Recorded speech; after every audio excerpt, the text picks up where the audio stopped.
না। অভক্ত অবস্থায় মোরা যতই ভগবানকে ডাকি না কেন, যতই মোরা ভগবানকে ডাকি না কেন, ভগবানের এক বিন্দু করুণা লাভ হবে না। ভগবানের এক বিন্দু করুণা লাভ হবে না।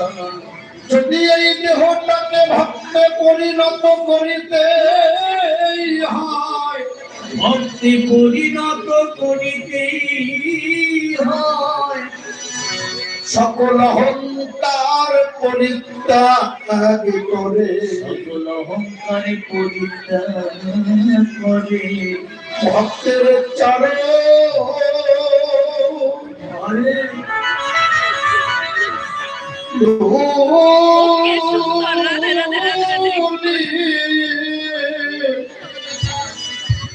একবার